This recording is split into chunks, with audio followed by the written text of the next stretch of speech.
Hello YouTube, welcome once again for this live stream, Harry Potter Wizards Unite. I decided to do a live stream on day one. Because everybody's out there playing, I decided to, oh wait a minute, I just forgot my soda. Yeah, anyways, decided to do this day one thing because the game just came out and I did play a lot of it yesterday and I did a live stream yesterday. So as I said, I was going to hit this on all fronts, and considering this is the very first day, very few people are probably going to do a live stream right off the bat. So I decided to do something unique. So I will be right back because I forgot my soda.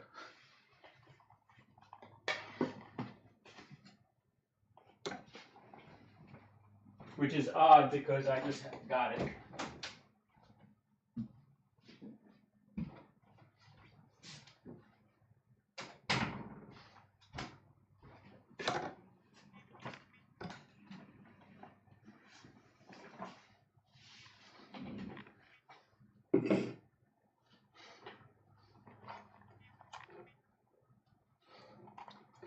Okay. Yep. So this is my drink of choice. Zevia. I don't have any affiliation to it yet, but no sugar, no artificial sweeteners. It does have caffeine, so I need my caffeine. I was going to be off of caffeine for a little bit, but the pull was still strong. Ooh, I just realized this window is, yeah, okay. So yeah, I'm here to answer any questions about gameplay, since a lot of people do recorded games, recorded actual games, and do their usual YouTube spiel. Oh, well, ASMR here. Sounds kind of cool. The yeah. Yeah. So I'm here to answer any questions about the game. I actually have it running right now. Now, obviously, I don't have anything spawning, but you just look at the links of I have the cards up of my live stream, also my recording. What I did with my recording was I recorded some gameplay before my live stream, and I incorporated that into the video because it was actually just when it was released and it came out, so everything was new. But there are some things that I do need to tell you. I did say in the video, but I want to show you where these things are, because it's easy for someone to say like, oh yeah, click here, and do this. But I want to actually show it to you. The tips and tricks, this is what you really need to know. If you're going to be playing this game, you really need this information. It's invaluable, and I'll show you why. First, let me just show you my card. There's my ministry ID. It's funny, there's a bug right there. Every time I change the title, it doesn't keep it. Every time I restart it, it clears it out. Okay, so that's one thing. Now, what's in the screen? I'm actually one of my original videos. I went through all the different menu items and showed you what it was that everything did, but the game wasn't out. So now that the game's out and there's actual pieces to the puzzles that are missing, I'm going to show you. This is going to be an informative how to play this game.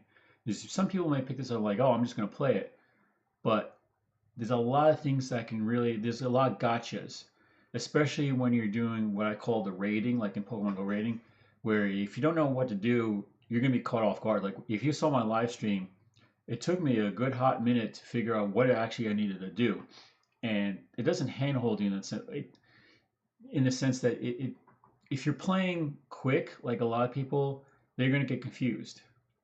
But I'll go into that in a moment. I'm just going to show you what as you can tell, I'm a magic zoologist. Now, why did I pick that versus Aura? I was 50-50 on it because the whole defense against the dark arts is like, oh yeah, man, I really want to be like a warrior type. Then I saw the information about the care of animals, but then I saw that the skill tree. Now I can switch at any time for now, and for all you can switch at any time now. Now this background, if you see like this color background, I'm gonna have to turn the volume down because I had issues with it. If you played the game, then you know what to do about this. It's kind of weird. It's recording and showing record. Now the top button.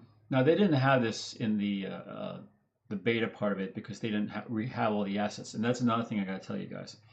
Let me just show you this really cool one, which I used recently. All right. It's not showing up this time. Well, maybe I'll just show you, like, it'll show you different hairstyles. Although having the locks on is kind of annoying. But considering I have long hair, it's not that big of a deal. Look at that. Snake cat. It's kind of cool looking. I haven't unlocked these yet, but as you can tell, 600 coins. It's not that bad. I mean, you do get coins. It's kind of cool looking. Hagrid's outfit. Oh, there we go. This looks kind of cool. Let's see, it's actually motion capture, so it moves like the filters, like Snapchat filters. So you can get a mask. Now, as you can tell, some things are disabled. Now, I already have glasses, so it's not really, you know, like a shawl. Huh. That's weird. Ooh, ah. Anyways, back to the gameplay. This is all silly stuff. As I showed you before, this is my wand type. Now, I'll show you why I picked this particular wand and this particular wood. I'm just going to read to you the maple. I actually did go through all these, and I was going to do a video on explaining the different wood types, but honestly, would you like to see me sit down for 2 hours reading each wand info and then go into ins and outs? This is more like a spreadsheet, but I did look into this and investigate this a little bit further. The different wood types are relevant not just for the beginning of the game, but as the game progresses to the level of difficulty, you will want to be really, really specific with your wood type. Just consider, in relative terms, like Pokemon Go. You're playing Pokemon Go. You're level 40. You come across a legendary.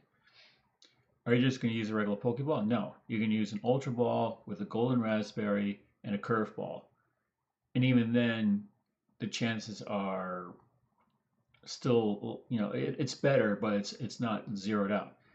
When it comes to later community battles, fights, whatever you want to call it, for later in the game, in the Harry Potter Wizards Unite game, the wand type is going to be very, very necessary. It's going to mean a chance of like a small percentage of chance of success or failure. And I'm going to read to you Maple. Maple, a perfect match for travelers and explorers, as maple wands are suited to those with great ambition and shine when faced with new challenges.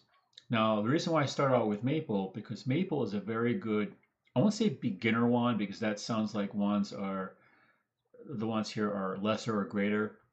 In the early stages, it's not, but as we're still playing new, this is a wand that you definitely want to use because it's most, well, think of it this way. For those that play D&D or, you know, play kind of any kind of role-playing game, when you, I'll use the same word as attunement. When you attune to a certain thing, you get familiar with it. And maple is a very good attunable wand where it takes a lot less of you and a lot less time for you to be able to use acclimate. And I'll give you an example. Let me see if I can find one right off the bat. Let's see.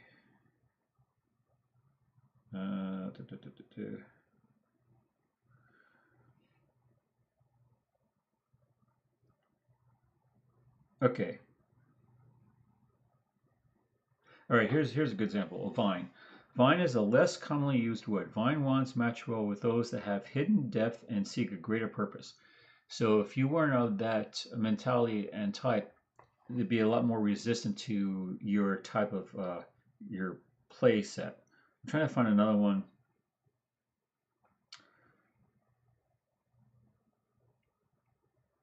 Okay, another perfect example. Ash. Ideal for those who are stubborn and courageous, but not arrogant or crass. So if you have an arrogant personality, the wand's going to be very resistant to whatever you're going to try to do. Now, how does that formulate into gameplay, well, it's more of just a percentage based on what you're doing and what you're not doing.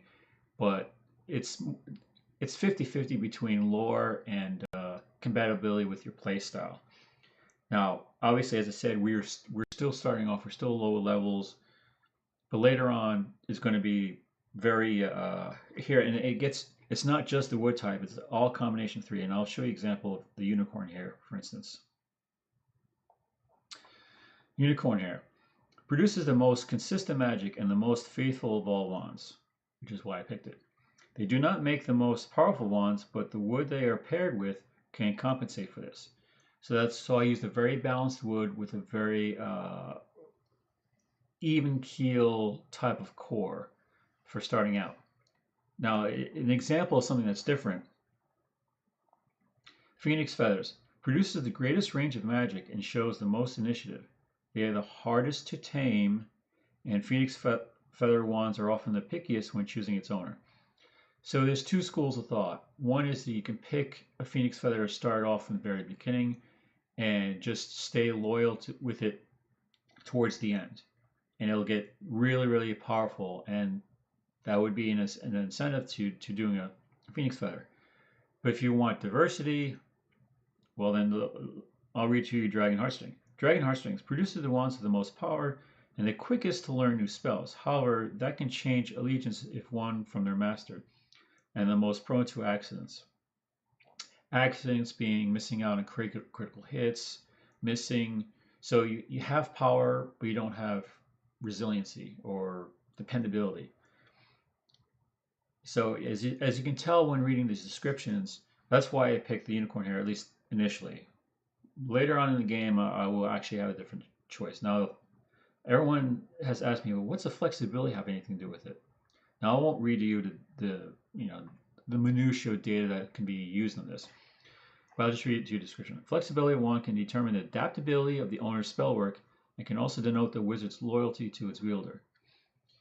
So basically, you pick the size that is most comfortable to you. And I don't know about the data statistics yet. That's something I'm going to have to delve into a little bit. If there's actually a relative difference between like an actual gameplay difference between the types of flexibility. I believe there is, but I don't know. It might be something as small like a 5% differential, one like to the extreme one way or the other. And then the length is bigger, better in this case. The length of the wand can often reflect the personality of its user. Longer wands may suit those with a more dramatic style of casting, while shorter wands can be used for more refined spell work. So the way I look at it is, if you're going to be making potions or doing something that's very detailed, like a watchmaker, you have this thing of it's an extreme example, but let's say you're using a toothpick to pick out little gears versus having a tree branch and just whacking someone over the head with it. I think that'd be kind of a good example. Yeah, I definitely want to cancel that.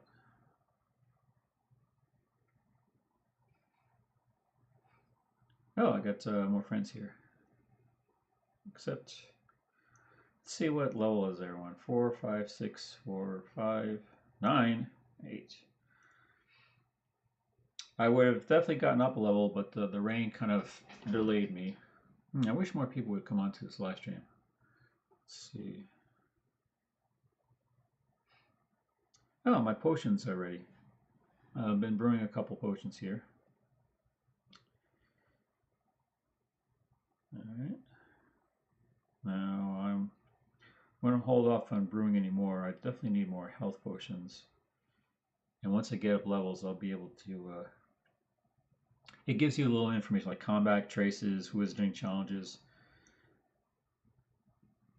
Grants 1 focus for casting strategic spells and wizarding challenges, and improves your spell cast and traces and wizarding challenges duration for spell casts. Dot old drought. Wizarding challenge. Okay. Increases your spell's efficiency against elite foes in the wizarding challenge. Now, I'm going to obviously, once you get out of this live stream, I'm going to play somewhere to level up a little bit. But let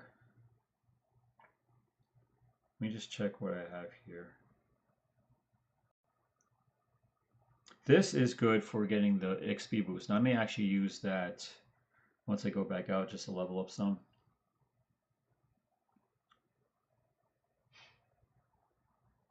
Let me...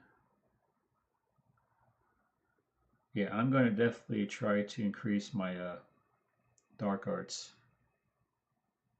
Now, some people were asking me, what are these watering cans?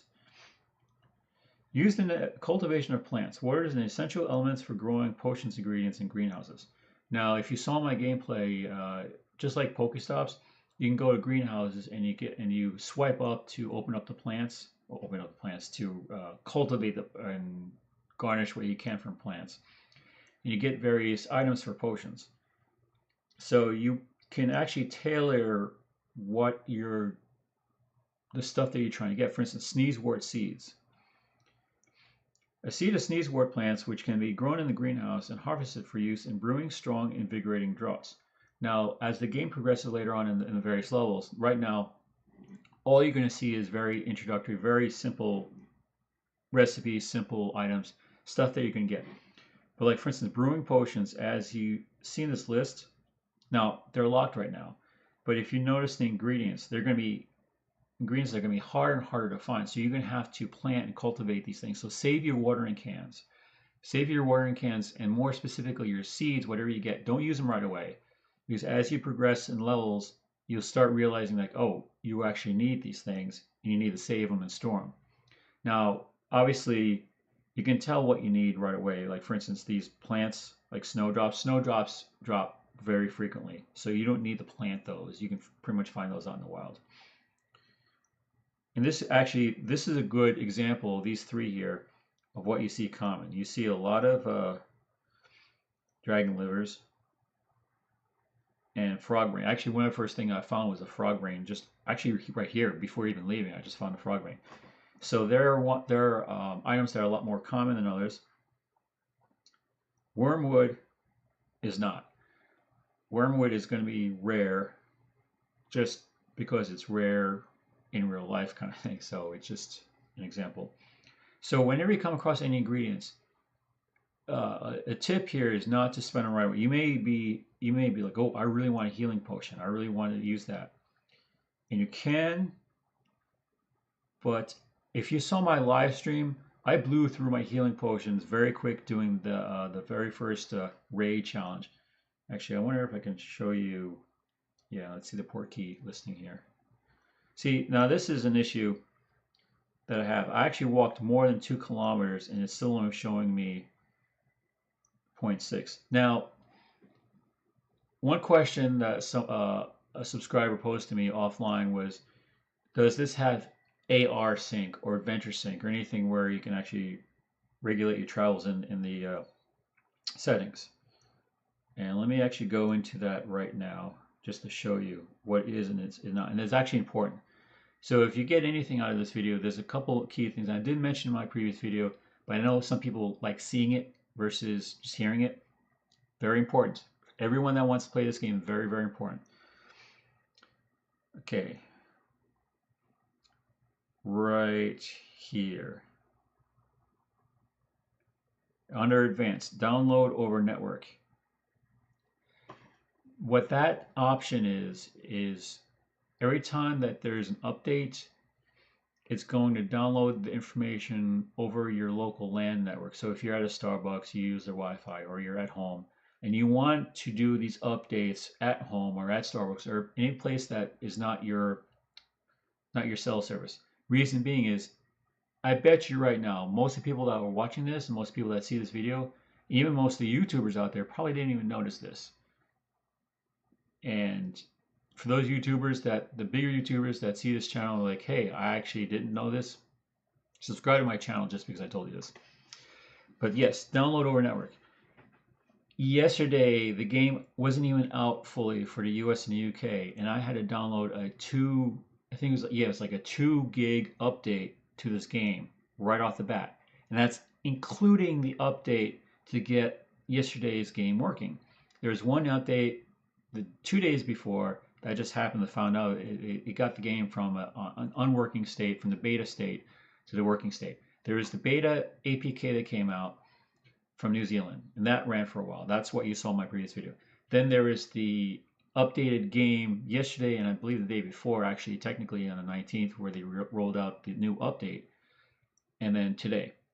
So I had turned this was by default off, and anyone that installs this game by default is off. So if you don't want to eat up your data plans, this is going to save you a lot. Imagine downloading 2 gigs over your data plan. Do the math. You know it's going to cost money. So as soon as I did that, now obviously it didn't pop up for me now because I already downloaded it. But if you didn't, I bet you anything, if you clicked on that, you'll suddenly see a pop-up saying, oh, there's a new update, blah, blah, blah, blah. Now here's another thing. Notification of new assets. This is where the other thing came into play. This is also by default off. Big deal, big deal. A lot of people didn't even realize this. That as soon as you install this game, you need to switch this on. Notification about new assets. Now let me see if I click on it now, if anything happens. It didn't, because I already downloaded it. Yesterday, when I was planning to go to do a live stream, I said, oh, let me look at the settings, and let me just, now I was at home, so fortunately, I said, oh, let me just click on this, and I clicked on it. It said, you got a new update, it's going to be 2 gigs. Whoa. So I clicked on OK. Fortunately, I was aware of this. So anybody, if anything gets anything out of this video and out of this live stream, click that on now. It'll save you a headache, because you don't want to be going out there playing in the middle of a raid and just playing around with your phone, like you're streaming or doing something. And you just, oh, let me just check the settings. You see that, and you click it on. Now, yes, you can click off of it, but it's always going to be nagging request until you turn this off. Now, this trace auto align, I'm not actually sure what it is. It was off by default. Again, it's off by default. I turned it on. I believe that is when you do your trace, whenever you're battling something and you have to do a trace, it helps synchronize. Like you may be jagged, but it'll try its best to try to keep your alignment. And map camera idle, it was on by default. So when it goes into idle mode, it just, now one other thing that I mentioned before that's very important. Let's see where it is here. Enable opening sequence. This right here is why when you saw me start the game, I actually forget if I was live streaming start. This is the opening sequence when you see the owl come flying along and the title screen comes along and the owl flies. Now that's great for the first time player. You're new to the game. You're like, oh, that's really cool. But after like the 10th time playing, like, I want to skip this. I want to skip this. I just want to go into the game. Click on that. Click on enable opening sequence off. If you do that, you'll go right into the game. I could do it, but then it'll, well, actually, let me just close out of this, just so you can see, so I can actually do that. Close all. Now,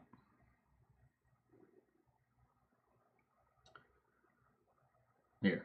Now, I'm going to show you the loading screen. Niantic, Warner Brothers.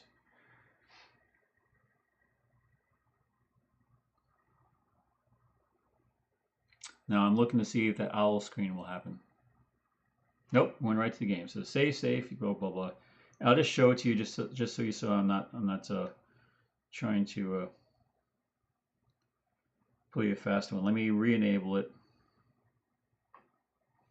Okay, enable opening sequence. Let me close out of the game.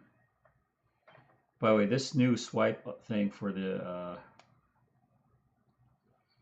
here. Now we should see the owl flying in the title screen. Now this is also important because it'll save your battery life, because it's an extra sequence so you don't need to open up. Let's see if it actually does it.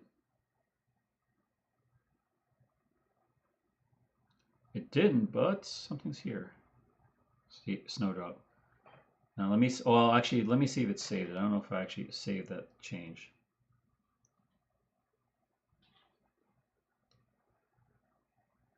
Okay, enable all opening sequences on.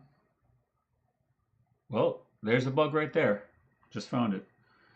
It's not necessarily a bad bug because it's now. Let me just try it again. It could be, let's see, Portkey Games. All right, let's see if it starts up.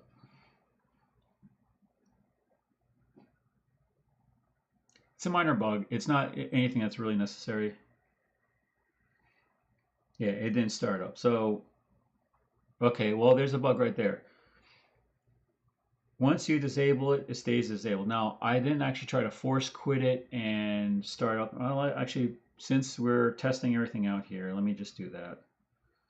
Because I want to be thorough and help you guys out with the game. Let's go into apps. Wait for it to load.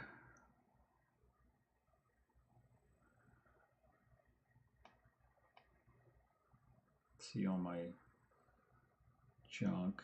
Where are you? W? Yep. Okay, I'm going to force stop it. Yes, yes, I know. Now let's see if it starts up again.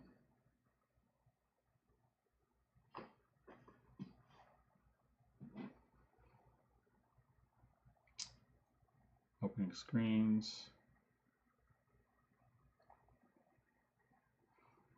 Taking a little bit longer to load. Nope. Okay, well, we now know that that doesn't matter. So once you turn it off, now that's not a big deal. It's cool when you first download the game to see it, but after, as I said, after a fifth time, yeah, you just want to get into the game. The one that's also by default off, and you're just like in Pokemon Go, enable battery saver, because I actually had it off when I was live streaming, and if you looked at my battery, it drained it down to like, I think it was like by the end of the live stream it was 12%, and I wasn't even out there that long. It was probably maybe like an hour or so, and it drained it quick. Now I haven't actually tested the length of time for fully powered with battery saver on, and I'll probably do that today just to give you a difference, and I'll put in the description of how long it lasts with the battery saver on. So I'll show you, it's equivalent of yesterday was how long it had when it was off. So you saw me play real time, and the length of that video is pretty much how I got from, like, I'd say 80%, I think it was when I first started, 75 or 80% to like 12%. So you can do the math, not that you have to, but you can figure out however long that live stream was pretty much how long your game's going to be played. Because even if you're at 100%, you'll still be down to like 20 or whatnot. So that's, and I was doing an average game session. So for all you Samsung S8s, that's roughly how your, actually S8s and S9s, that's roughly how long your battery is going to last if you turn that off. So I'll play it today, as that's 80% now. I'll wait until it gets 200 and show you how long it takes for it with the battery saver on. Okay, now I did have AR.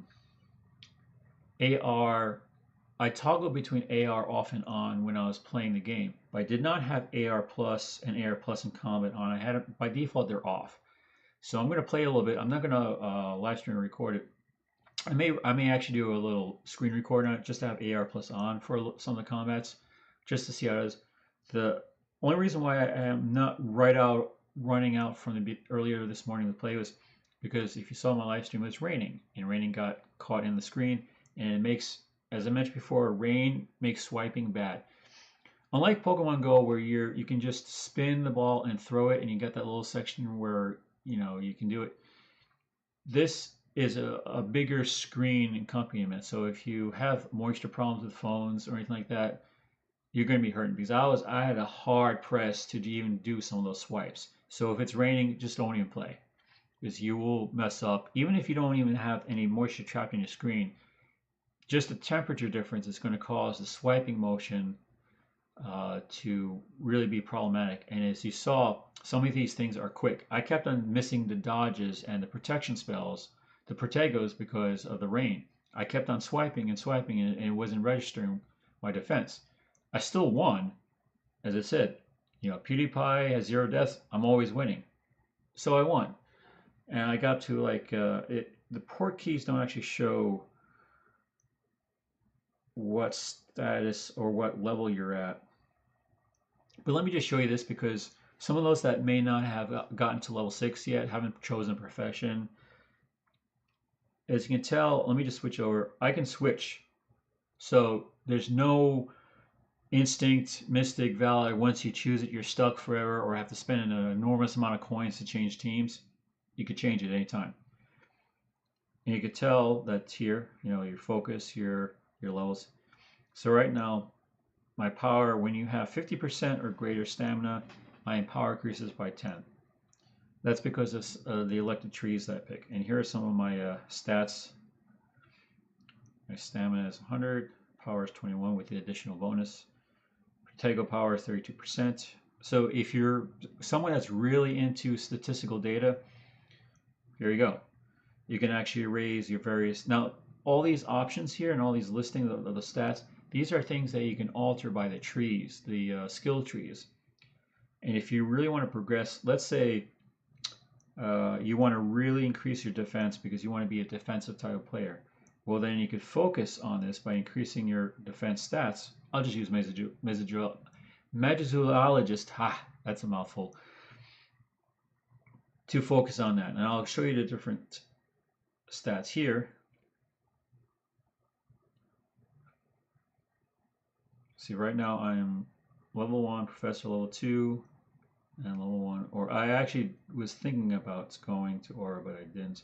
Now, one thing that you need to know, which I kind of quickly glossed over, but you need to really focus on this.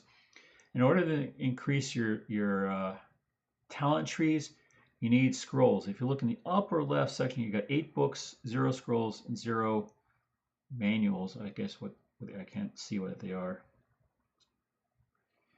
You use scrolls to scale up the trees, the lessons. Okay, let me just go in here. This is where the skill tree comes into play. And this is what I updated for mine. As you can tell, the other professions are locked out. They're not locked out, they're just closed out until you use them. So initially, you may think, oh, I just want to get everything. But here's just an example of skill tree selection that I picked. Now this is the very base level one, so everyone that's going to go in this route is going to pick this one initially. A brief introductory course run by Major Zoologist Mathilda Grimblehawk on ministry-sanctioned regulations of handling beasts. Following the session, you increase the amount of damage you can inflict when your stamina is high. So basically what that means is when you have your full stamina, your initial attacks are going to be a lot stronger. Very entry level. Now let me go down. Let me see if we can show here. Defense when you have 5 or greater focus. All right. Let's pick that one. Amplified Bravery Charm. Unlock the previous node to gain access. Enhanced teammate power versus elites. So this is a good one. Now obviously this is a much later level where you're going against group challenges, and this is the one you definitely want. I mean, it's 90% at this point, so you're packing almost twice the amount of power. But I'll show you what you got here and why I choose what I chose. Again, another basic one. Mathilda Grimblehawk teaches a course on the importance of safety when dealing with beasts of all sizes, which ends up reducing the amount of damage you take when successfully casting Protego. So when you're casting your shield, your Protego shield, I now have a 7% boost in amount of damage mitigation, pretty much as a defensive spell. Biliwick Stings. Gethsemane Prickle demands that all new Major Zoologists earn their stripes by trying to work up an immunity to Biliwick Stings. It's not easy to avoid floating away. The intense concentration required increases your chance of landing a critical cast in combat. So now whenever I cast, there's an increased 3% chance that'll be a critical hit. Now, if you saw my gameplay, you'll notice that I actually did some critical hits. and that's where it comes to play. Critical typically is a double damage. So if you, let's say you do a damage of 5, I'm just using an arbitrary number. If you hit a critical, you hit a 10. Now, for those that play D&D and RPGs and stuff, that's a no-brainer. But not everyone that plays this game will understand critical. If you're a numerical person where you really like numbers, it doubles your damage. So the higher the critical chance, the higher you'll be able to do double damage. The quicker the baddie will go down, and the quicker you'll be able to take down elites, and just add them up. Stamina Charm. Restores stamina to a target teammate. So this is basically a healing spell. What this allows you to do is when you're doing combination attacks with other people, other players, you can actually restore other people's stamina with that are in your group. Now I haven't actually done any group plays yet, but hopefully that will change soon. Game's really new, so not everyone's going to be up to speed on this. I still have to level up as well. So I'm level 6. In Pokemon Go, it's very entry level. Mending Charm. Restores a teammate's stamina by a small amount. Again, it's like a heal spell. Be the Triumphant. Rolf Scamander, noted major zoologist, shared his grandfather's techniques for understanding the mind of an erumpent. Following this session, you increase the amount of damage you can inflict in combat. So this is a general raw power. Now the other one was critical. This is just your overall damage, how much you hit. Every time you attack, it's the amount of damage that your foe takes. Now, question was given to me is if PvP is involved in this where you can actually attack other players. Haven't gotten to that level yet, but from all sense and purposes, PvP is a very viable thing here. Is you have your school, your talent, skills, your trees, your potions, your abilities, your protection. They have theirs. Not quite there yet, but as you can tell, as you go further down a tree, I will guarantee you will not be able to get every single skill item here, just because the sheer amount of scrolls. So you're gonna have to really specialize in a particular path. So there will be infinite different amount of combinations between you and the person that you're fighting against and the person that you're playing with. So everything's, and now this one other thing that a lot of people didn't realize. This little section here, let me just, under lessons, more lessons coming soon. So these trees are not static. The full lessons that are provided are not static, and you will be able to have more and more specialization. Now let me see if anything popped up here. My daily assignments. So I need to collect things. Pick up 1 ingredients or portmanteau on the map and brew 1 potion. Okay, I did that. So there's my 2 scrolls. So consider this now, like unlike Pokemon Go, Harry Potter did something right where Pokemon Go didn't. Yet, I'll say yet. Harry Potter has a daily reward system. Pokemon Go does not. Here, now I get my 5 energies. Someone had a video like how to get energy quick. That's a simple thing. You just if you play the game and you go to the stops, you don't need to create a whole video on how to get energy quick.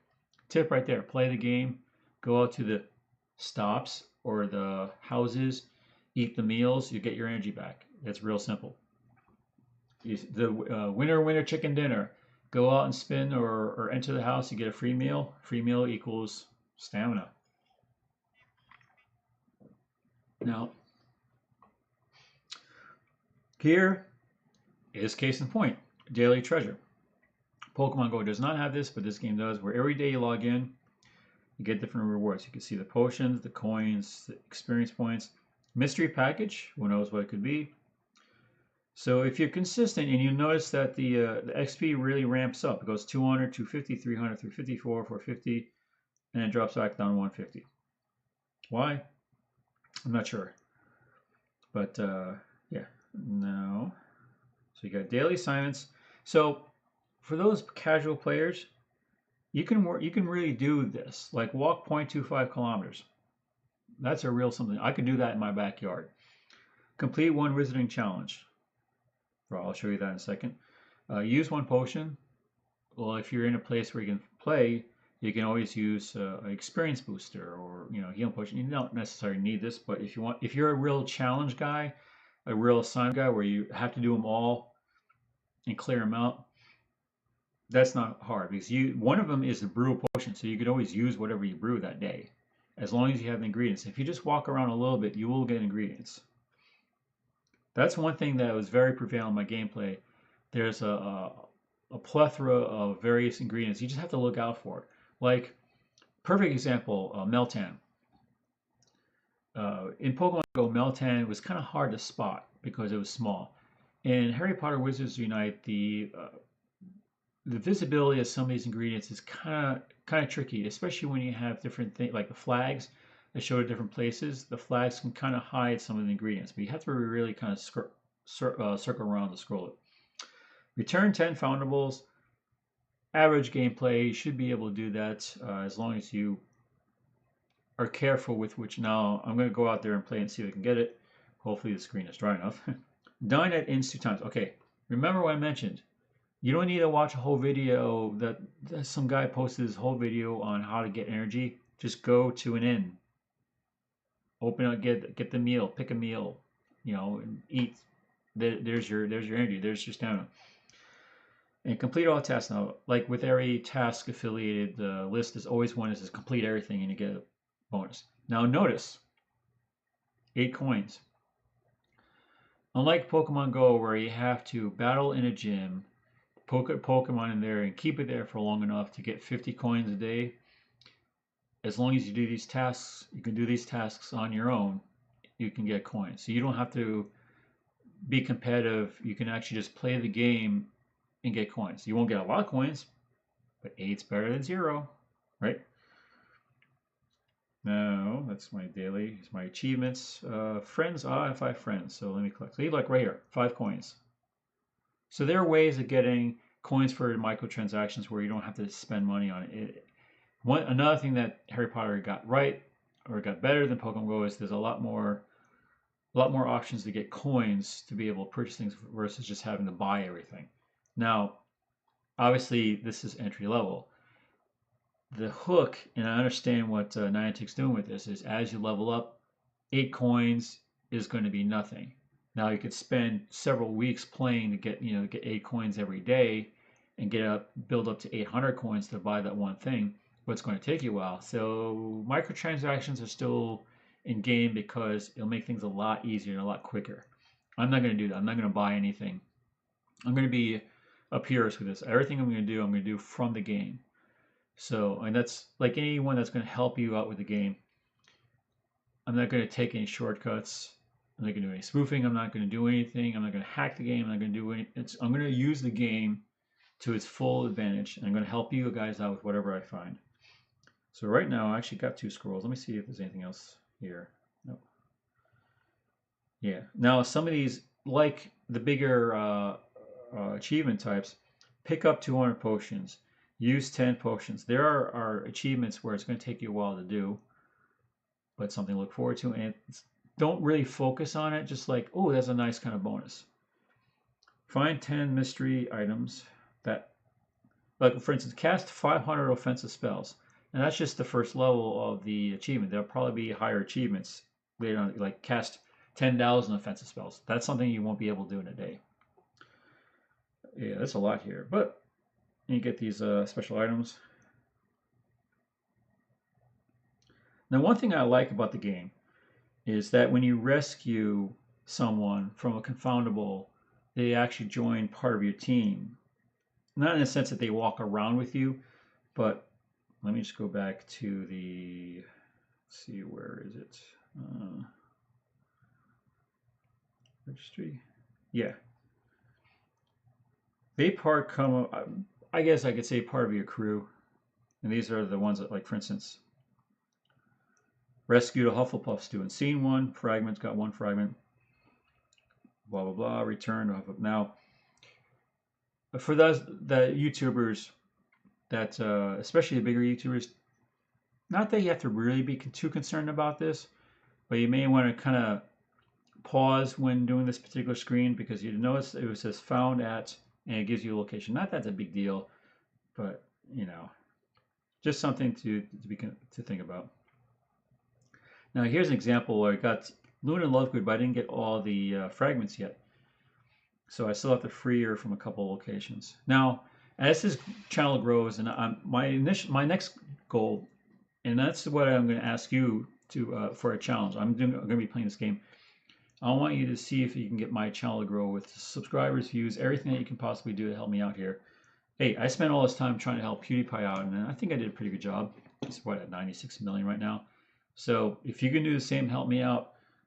I'll help you out. And just like in Pokemon Go, maybe we could do a Harry Potter get together.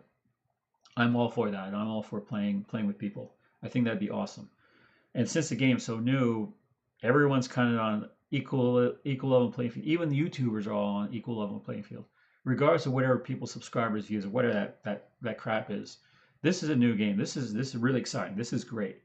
And I'll have to say, the best time I had with this game when I was doing the tiered level gameplay, where I was combating, I was defending, I was attacking, and everything was timed. I was like, okay, I gotta protect. Oh, I gotta use a spell. Oh, I gotta use a spell. I mean, I was like, man, my phone was like buzzing with all the swipes and everything, and the timing of it was impeccable. Like, in order for you to increase your game, here's a suggestion if you want to. Now, this is gonna sound weird, but bear with me for a second. But it will improve your gameplay.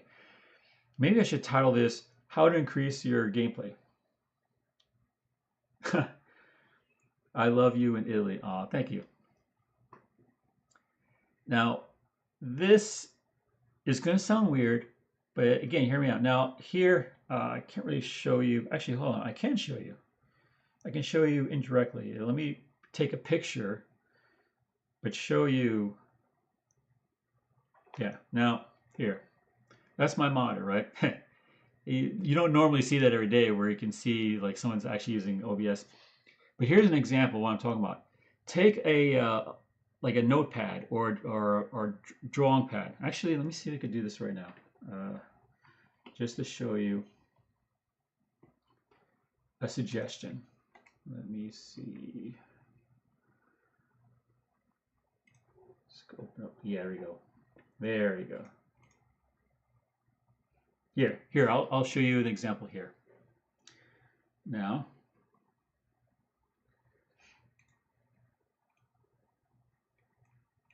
oh, I need a brush. Never mind. Let me just clear it.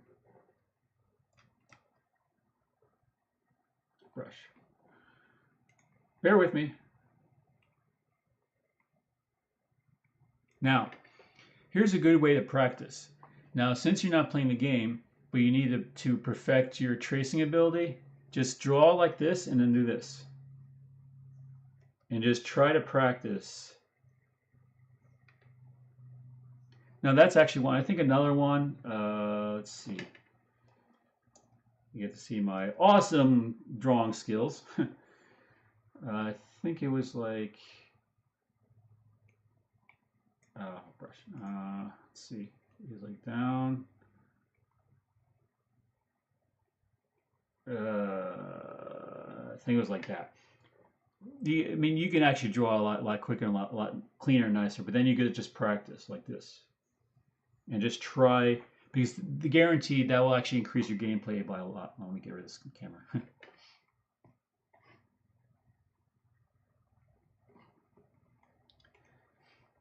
It's not available in Italy yet. Well, as the Niantic and Portkey game says, it's hold off. I would say the game, as I mentioned in my previous video, don't panic on this. The only reason why, here's a very practical reason why they released it in the United States and UK. New Zealand was to test the beta to see if the game could actually play. You can actually play the game. And when I first downloaded the APK, when I did my initial tutorial and played it, there were a lot of bugs. There was a lot of stress points that they didn't really factor. Now, if you watched a show called Bar Rescue, the US and the UK is a stress test. Basically, now that they've realized the game works, they want to throw a lot of people at it. So they realized, well, let's hit the US market and UK market, and let's hit the servers with 20 million people, and let's see if the game is stable. So once, I mean, today it just came out today. Technically, actually, it was out yesterday. I don't know why they said they're going to release it today. It was actually I was playing it all yesterday, but it's to test to see if the service can handle it. So I'd say give it a week, maybe not even a week. Once they realize that, and I didn't actually have any issue. I had some locking issues, but it didn't have to do with the game. It had to do with the live streaming. It had to do with other apps in the phone. There were some glitches in the game itself, but it wasn't like anything that you couldn't get out of or close out of. So I'd say give it a week. Don't worry, it'll be out.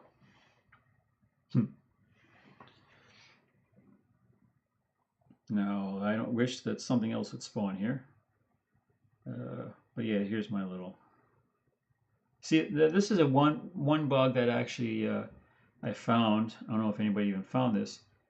The titles keep on clicking off of it, and including the achievements, because I actually had this achievement locked in here. Shows up the SOS, but it periodically cleared. It didn't clear out now, but after a moment, it will clear out. Like even here, it's still saying I need something new here, but there's nothing. Like, I mean, I could take another picture, but that's not going to do anything.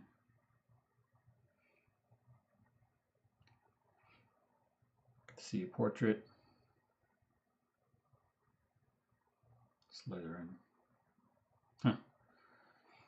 And here's the. Let me do. Alumni, huh? Most charming smile. Yeah. And you can move that around, so you can really customize your portrait. Yeah, I don't really want that. I'll take another picture later on, but I kind of like this one because it's just very simple. But I actually had to unlock this. Well, tell you what. Why is it cutting off your name like that? Yeah, it's weird. It's like it's cutting off your name a little bit. Yeah, let me just. I can fix that. Don't worry. I added in my previous video. I added my friend code. Yeah, you just fix that. So if you want, you could add me as a friend. It's still open right now. Yeah, let me expand that a little bit. Why it won't wrap? I don't get it. Yeah. So when you get the game, just add me. In fact, actually, let me just pull it up right now. I can do that.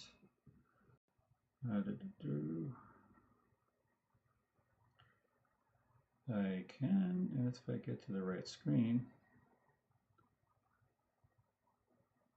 Okay, I don't have any more of that. Okay, so there's my friend code. So if you want to play, and yes, for those YouTubers that want to stay hidden, you can hit that little recycle, so you can give it away and then recycle it and all that. Okay, so that did clear it out. All right, so that's good. That little annoying red dot was okay. Now I'm going to spend some time walking these portmanteau. Pretty much they're like eggs, like a 5K, 2K. I didn't get any 10Ks. But I definitely have keys, and I am unlocking them all. So I got 2 more keys left. But I have the 2 scrolls. So let me add to my tree. My profession, actually.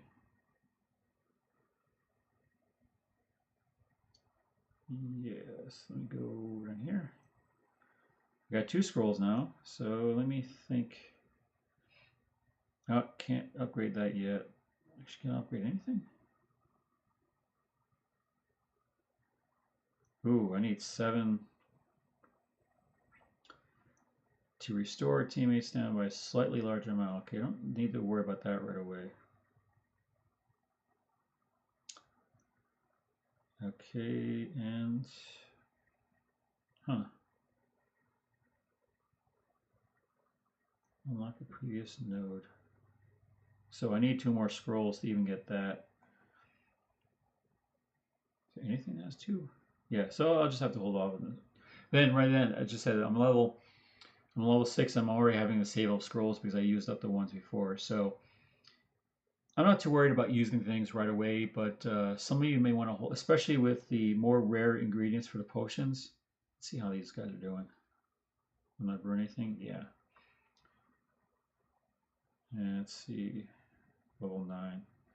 Now, someone asked me, what are the difference? Bigger, better items. So, like for instance, you have a healing potion. It'll just create bigger, better items. Let's see if there's anything I could buy in the shop here. I'm just curious what they're selling. Dark detector, silver keys, potions, and wiseacres. Let's see, spell energy. So you can get spell energy, just buy it. Huh, slug and jiggers. And here's where you can buy your currencies for every microtransaction, and you can spend your money. I just realized I closed something. Did not mean to do that. Okay.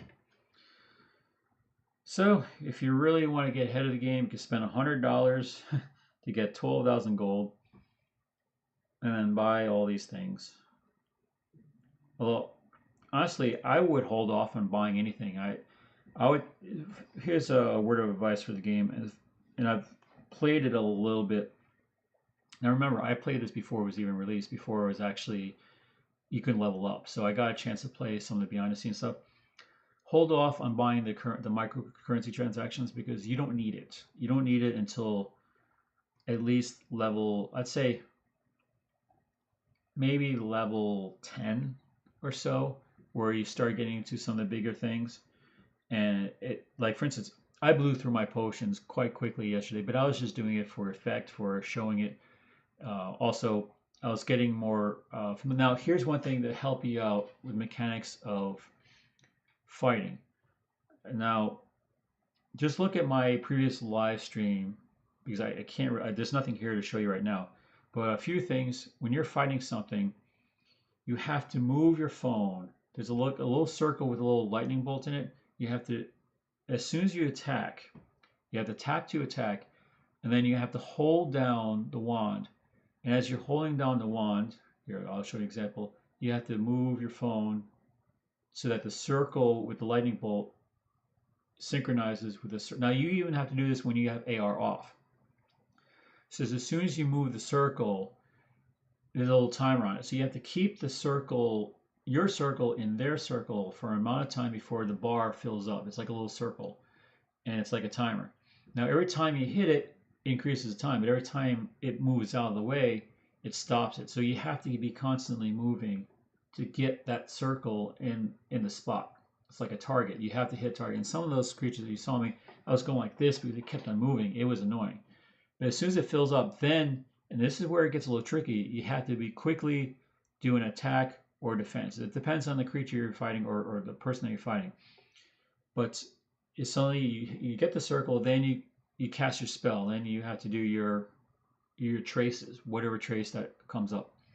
If you're lucky, it's a real simple one. If you're unlucky or it's a real complex spell, you have to do a. Now remember, it's timed. So you have a real. Now as the game progresses and the game gets harder, I'm guaranteed the traces are going to be a lot more complex. It's going to be something like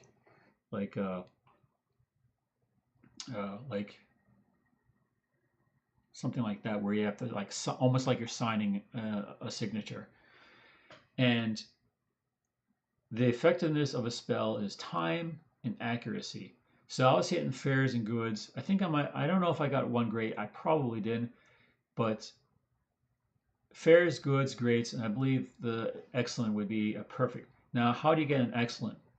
To get an excellent, you have to time it just right. So you have to be quick and you have to be accurate to the point that you are on the line the whole way through. You're not off of it. You're not semi off of it. You're not completely off of it within a time allotted. Now, I know a lot of older players are going to be like, "Oh, I don't want to do this. I don't want to be pressured into doing this quick, and that's going to get a lot of people frustrated with the game. Like they're going to be pressured to do this accurately. But some people like that, so it really depends on what your game style is. Now, one thing I will have to when you're doing like the quote unquote race, remember you moving the thing up, you get the circle, circle times that you cast your spell.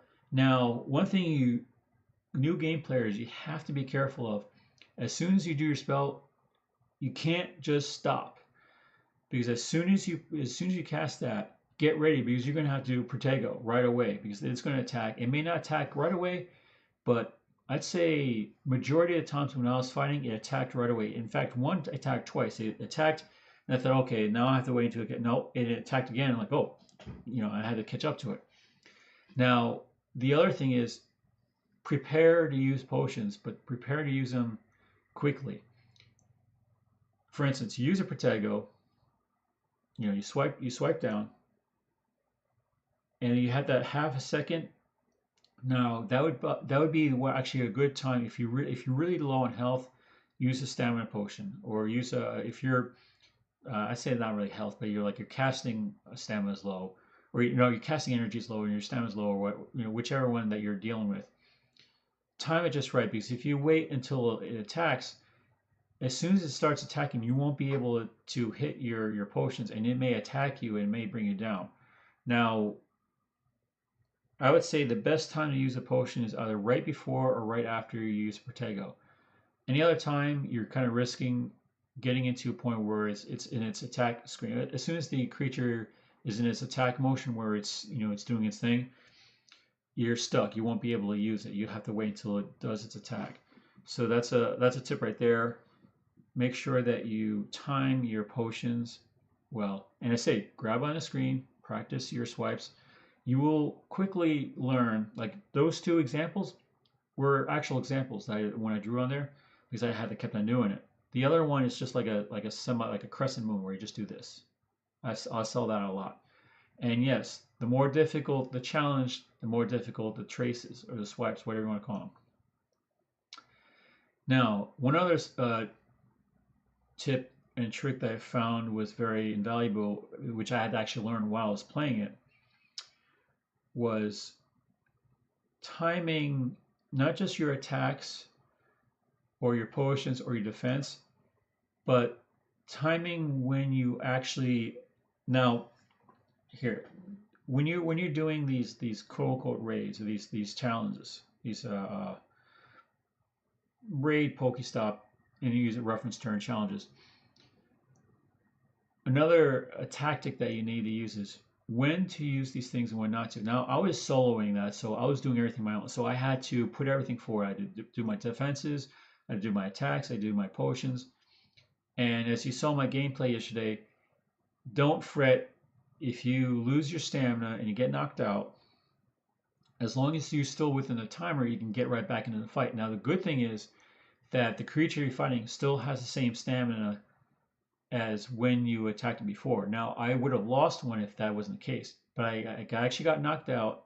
I had to wait a period amount of time, and I jumped right back into it. I had, I think, like 22 stamina left. So within a couple hits, I was able to take it down. Now, remember, I'm still low level, and I was still, I think, the third or fourth tier out of a mini-tiered system. So obviously, you can get away with that earlier on, but obviously it just gets progressively harder. So if I had difficulty on tier 3 doing that, you better believe I won't be able to use the same tactic on tier 4. In fact, I'll probably get my clock cleaned pretty much. Now that's where other players come in. Here's a strategy tip. If you know you're going down and you're in a group of people and you're playing, call it out. Say that I'm low on stamina, I'm going to be knocked out. Reason why you want to say that is because as some of the skill trees, if you call it out verbally, those, just pull up the profession here, just to give you an actual example here. Let me get back in this. Like, let's say I'm playing with someone and someone's low on stamina. Let's say they're at 10. If they call it out, I can actually cast a spell to increase their stamina and bring them back up. So I could go from offense and quickly switch to defense or healing, so like they can bring it, so they don't have to wait. Now, as I said, initially as the gameplay, you can probably get knocked out, come back in and win it. But when you get into the end game stuff, you will have to be very careful and have precise timing. So as soon as someone calls out, yeah, I'm at 10%, 10%. I think it's going to be something like that. I'm going to be at 10%. You'll go in and you'll start healing. And those that have the ability to heal, for instance, the auras are attacking. They won't have. I don't think they will have this ability. Yeah, I don't believe they will have the ability to heal. The auras are. So this is a key. The auras are attacking. Actually, everyone's going to be attacking initially, but eventually some people are going to have stamina lower, and in order for you to keep them in the fight, so they don't have to wait for that timer, you're going to have to start healing them. Start using your stamina regeneration. So they called out. The reason why they called out is so that the healers will say, okay, I'm healing, and you could do, like in some RPGs, you could do a heal rotation. Now, here's a tactic from old. If anyone's played old EverQuest, will know this reference. Healing rotation. What does that mean? Healing rotation is basically your tanks or your attackers are taking damage, but before they get to a point where they're too low, they get heal also. Now, here's a visual example. You have one tank or one fighter and 5 healers. And this is going to come into relevancy when in this game. So later on, this is going to, if you take any piece of advice from this is something key. Let's say a high level Aurora is attacking, and suddenly it loses stamina. It's starting to lose stamina. Now, at a certain point in the game, let's say this Aura has really good attack bonuses to a point where it's attacking more, it's causing more damage than most of the other people. So you want to keep that person in the fight. Now, we're all fighting, we're all creating damage, but then this guy's getting low. He says, I need heals, or I need stamina. Now you have 5 major zoologists says, okay, I'm 1, so-and-so's 2, so-and-so's 3, so-and-so's 4, so-and-so's 5. What does that mean? That means Aura says, I need healing. Okay, I go in and I click my stamina spell. Now, more than likely, it's going to take me time to recharge or be able to cast it again, or there's going to be a delay. So as soon as I do it, number 2 then does it. The number 3 does it. And then number 4 does it. Number 5 does it. And then by the time number 5 is done, I should be in a position where I can do the stamina again.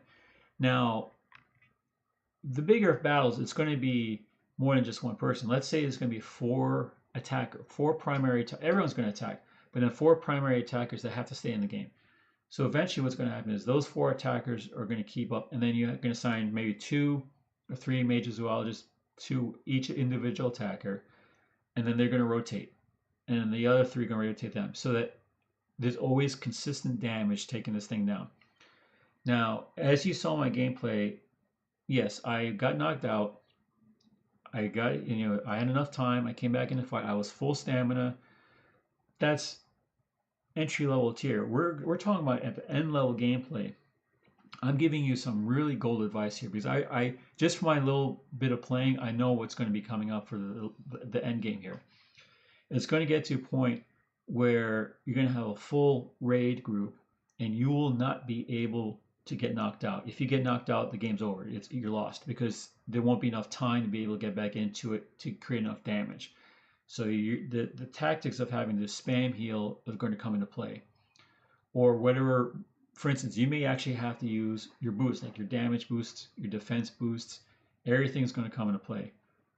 Now, the elite is where I believe that all this is going to come into play, because the elite will probably have like 1,000 hit points or above, where you're just going to be hitting it, and you just have to time it just right.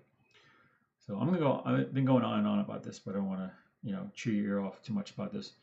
But I've played enough RPGs to have that as a very practical, tactical. So there's a tip,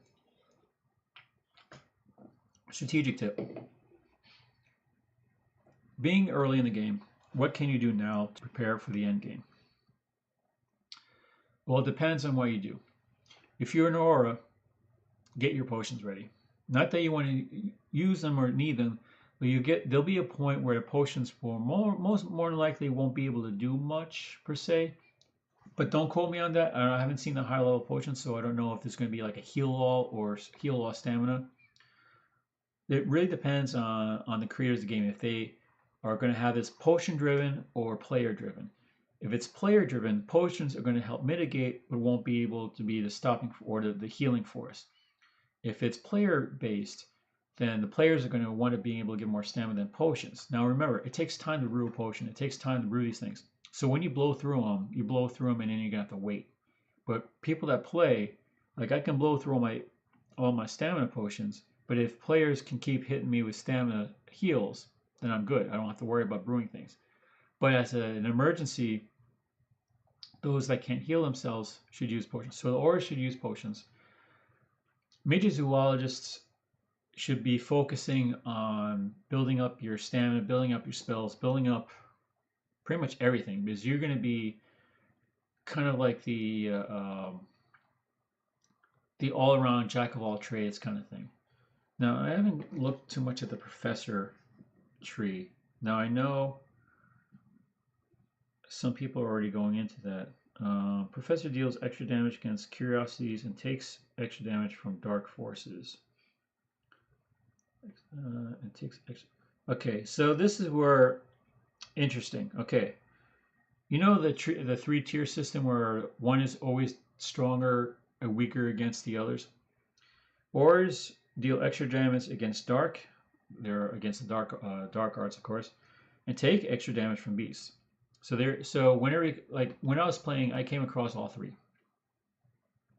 But until you reach level 6, you're all kind of at level playing field. So you really are kind of 50, like 33, 33, 33 all across the board. Major zoologists deal extra damage against beasts, obviously, and take extra damage from curiosities. And then, of course, professors deal extra damage against curiosities and take extra damage from dark forces. So this is where collaborative gameplay comes into play. Not so much as the solo events, but when you're dealing with collaborative events where you have to group together. If, for instance, the next tier you have to fight two foes, let's say both of those foes are curiosities. Well, then you want to have your professors up as the damage dealers, so they step up in front. Then the other two are in the back. They're kind of like they're the ones that are going to be supporting the professor. Now, obviously, the aura, for instance, they're not affected by curiosity, so they can also be kind of a support. They'll be the backup damage with a professor on curiosities. Of course, the major zoologist will have to stand back and be more the healer. But let's say then a deranged griffin comes along. I'm just quoting that. I don't know if there's actually a deranged griffin. So the major zoologist comes along and he becomes the front runner. He or she becomes the front runner, and the other two take either a supportive role or a healer defensive role. So that's how it's very strategic in that you have to alter your gameplay based on what you come across. So a simple tip very early on is read through each profession, figure out what you really want to do. If you want to be a healer, if you want, if you want to go against dark arts, if you want beasts, and then focus all your talents and skills, especially this. Your player stats are going to be very key. You want to get your Protego power up as high as you can initially. Reason why you want to do it initially, because obviously as you level up, it's going to take a lot more points to get things. It's going to be a lot harder to skill up and it's going to take more time. So you want to get your defense up as quickly as possible so you can last longer. Then the next most important thing is your damage and then your stamina. Everything else should now this little key right here, accuracy, you don't want to neglect that. But the reason why you don't want that to be your forerunner is you'll be able to use potions to kind of help with that. Well, I haven't had actually too many questions, but I wish I was actually in Italy. I think it would be nice. I've always wanted to go to Italy. See if anything spawned. Well, unfortunate that there weren't too many people coming on here, but thank you for Domenico for showing up. If anybody has any questions about gameplay or any tips or anything that they want to suggest or questions they have, please leave a comment below. I'll call this adieu. I may do a live stream later of some actual more gameplay since I'm charging up the phone. Well, I'm not actually, I'm plugged in, but I'm not charging. Yeah, okay, PewDiePie, right. I'm not going to worry about that. Anyways, thank you for joining me and for listening to my information.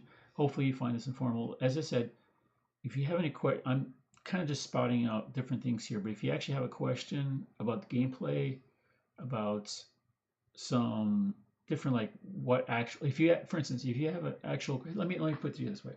There's so many different wood types. Why don't you ask me about a specific wood type and I could tell you about what it's really focused on. It'll be a lot easier than me just prattling on and on about all that stuff. So go ahead, shoot me with your questions, and hopefully I'm thinking it won't take that long for Niantic and Portkey Games to get this game out to everybody. It's just a matter of stress test. Give it a day.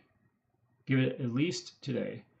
They'll crunch the numbers. They say, okay, we had X amount of people on X amount of servers with this amount of latency, with this amount of bottlenecks, blah, blah, 24, 48 hours to say, okay, we can handle X amount more. And it'll basically give them a number of, okay, with this population, if we open up X amount of servers, we'll be able to take in Europe.